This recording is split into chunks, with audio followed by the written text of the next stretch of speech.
की विधियाँ।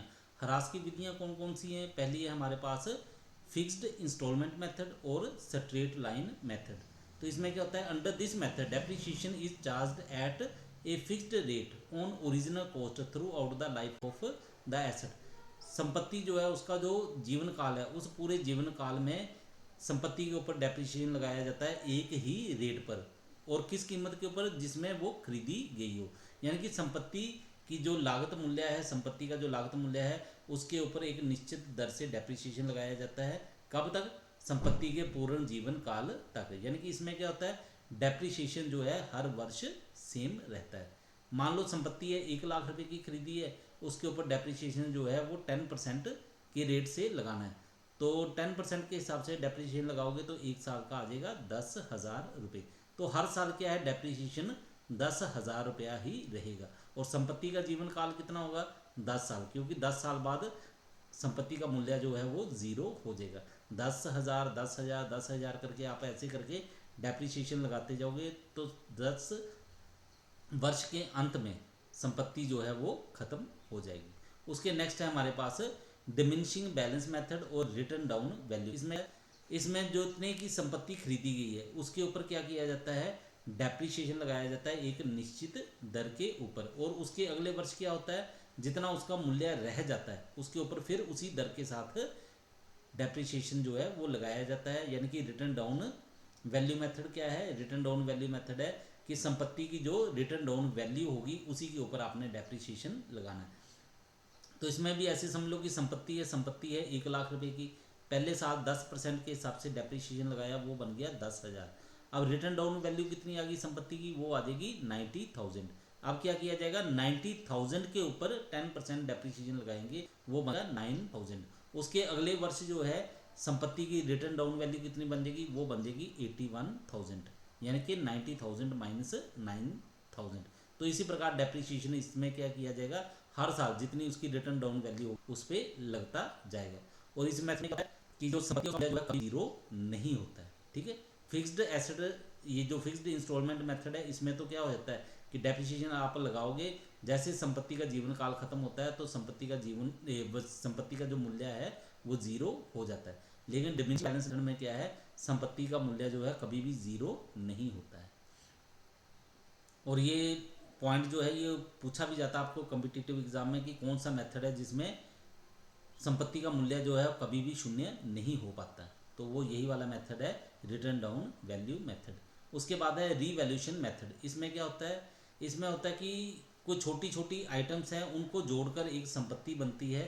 ठीक है, तो उस संपत्ति के ऊपर क्या किया जाता है, उसका दोबारा से मूल्य लगाया जाता है, और मूल्य में जो डिफरेंस आता है उसी को हम बोलते हैं डेप्रिसिएशन।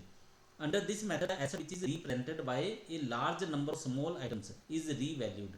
कि छोटी छोटी आइटमें जो हैं वो बहुत ज़्यादा संख्या में हैं, उन सभी को अगर जोड़ दिया जाए तो हम उसको एक बोल देते हैं कि ये एक संपत्ति है हमारे पास। ठीक है, the difference between the new value and the old value is treated as depreciation. नए मूल्य और उसका जो पुराना मूल्य है उसका जो डिफरेंस आएगा उसी को हम बोलेंगे कि ये डेप्रिसिएशन है।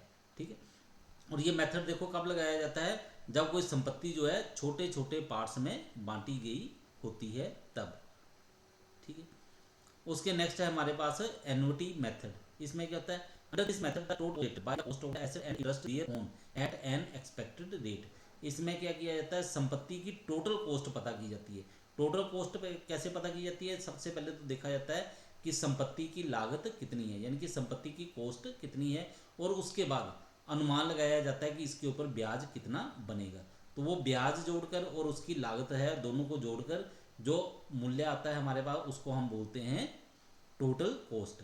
फिर उसके बाद क्या किया जाता है, the amount of depreciation is then determined with the help of annuity table. उसके बाद इस मूल्य के ऊपर एन्युटी टेबल की सहायता से डेप्रिसिएशन पता किया जाता है।